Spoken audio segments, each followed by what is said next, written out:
আজকের ভিডিওতে আপনি আপনার আইকিউ লেভেলটাকে টেস্ট করতে পারেন। অর্থাৎ আপনি দেখে নিতে পারেন যে আপনার মাথা ঠিকঠাক কাজ করছে কিনা। আমি আপনাদেরকে একটা ছোট্ট গল্প শোনাবো, আর সেই গল্পের মাঝখানে কিছু ক্লু থাকবে, আর সেখান থেকে আপনাদেরকে একটা অ্যান্সার দিতে হবে।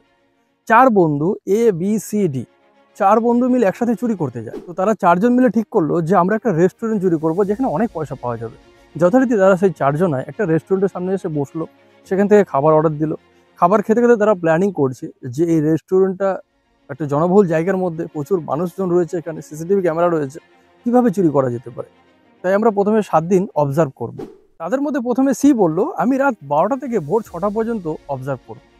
তখন ডি বললো তাহলে আমি ভোর 6টা থেকে দুপুর 12টা পর্যন্ত অবজার্ভ করব। তখন এ বলল দুপুর 12টা থেকে আমি সন্ধ্যে 6টা পর্যন্ত অবজার্ভ করব। বি বলল আমি সন্ধ্যে 6টা থেকে রাত 12টা পর্যন্ত অবজার্ভ করব। অর্থাৎ 4 বন্ধু 6 ঘন্টা করে টোটালি 24 ঘন্টা অবজার্ভ করবে। এভাবে 7 দিন তারা অবজার্ভ করলো। 7 দিন পরে তারা আবার ঠিক ওই রেস্টুরেন্টের সামনে এসে বসলো, খাবার অর্ডার দিল। 4 জনে মিলে আলোচনা করছে। 3 জন বলল কোনোভাবেই চুরি করা সম্ভব না, এখানে সিসিটিভি ক্যামেরা এবং এত মানুষজন রয়েছে যে এখানে চুরি করা সম্ভব না। 3 জন যখন বলল সম্ভব না, একজন চুপচাপ ছিল। তো তখন 3 বন্ধু ভাবলো যে একজন চুপ আছে মানে সে সহমত। যেহেতু আমরা 4 জনে একসাথে চুরি করতে যাই, তো সে আমাদের সাথেই সহমত হবে। যথারীতি প্ল্যানটা ক্যান্সেল করা হলো। সবাই ওখান থেকে ফিরে এলো। সপ্তাহখানেকের মাথায় ওই রেস্টুরেন্টটা চুরি হলো। পুলিশ সিসিটিভি ক্যামেরায় চেক করে একজন চোরকে দেখেছে, তবে তার মুখ ঢাকা ছিল, তাকে কোনো কিছুতেই চেনা যায়নি।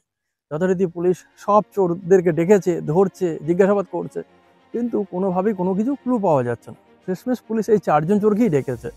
পুলিশও জানতো যে এই 4 জন একসাথে চুরি করে, কেননা তাদেরকে অনেকবার ধরেছে। তো তাদের একসাথেই 4 জনকে পেয়েছে। তাই এদেরকে আর ডাকেনি, কেননা পুলিশ ভাবছিল যে 4 জনের মধ্যে একজন তো যাবে না, এরা তো পুরো টিম নিয়ে চুরি করতে যায়, যতবারই গেছে 4 জনে ধরা পড়েছে। তো একা চুরি করতে এদের মধ্যে কেউ যাবে না। বাট যখন কোনো কিছু খুঁজে পাচ্ছিল না, শেষমেশ ডেকেছে। পুলিশ যখন জিজ্ঞাসাবাদ করেছে, তো তখন 3 বন্ধু এতটা আত্মবিশ্বাস নিয়ে পুলিশের সামনে বলল যে বুক চিরে দেখাতে পর্যন্ত পারবে তারা। পুলিশ বিশ্বাস করে নিল তাদের কথা। যথারীতি চতুর্থ বন্ধু কিন্তু ওই 3 জনের মতনই একটু কনফিডেন্স দেখিয়ে বলে দিল যে স্যার আমরা কেউ চুরি করিনি, আমরা সেদিন ওখানে কেউ যাইনি, ছিলামই না। তো যথারীতি পুলিশ তাদেরকে ছেড়ে দিল, কেননা তাদের কাছে প্রমাণও নেই। আর ওদের হাই কনফিডেন্স, চতুর্থ বন্ধু কিন্তু ছাড়া পেয়ে গেল। এই 4 জনের মধ্যে একজন চুরি করেছিল, বাকি 3 জন জানতোই না। তাই তারা ফুল কনফিডেন্সের সাথে, পুরো আত্মবিশ্বাসের সাথে সেটা পুলিশের সামনে রাখলো যে আমরা চুরি করিনি। এখন আপনাদেরকে খুঁজে বের করতে হবে যে এই 4 জনের মধ্যে চোর কে।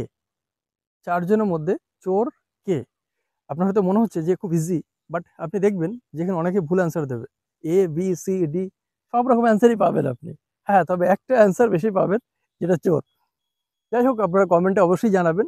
কমেন্ট করতে ভুলবেন না। আর আপনি টেস্ট করে নিতে পারেন যে আপনার মাথা এখনো পর্যন্ত কতটা ঠিকঠাক কাজ করছে। আমি এটা বলবো না যে আপনি এখানে ভুল অ্যান্সার দিলে আপনার মাথা পুরোপুরি খারাপ হয়ে গেছে বা একদম খারাপ কাজ করছে, তা ঠিক নয়। তবে এটা একটা এক্সামও বলতে পারেন আপনার আইকিউ লেভেলের। তো একটা আইকিউ লেভেলের টেস্ট বলতে পারেন। তো দেখা যাক আপনার অ্যান্সার কি আসে। ভালো থাকবেন সবাই।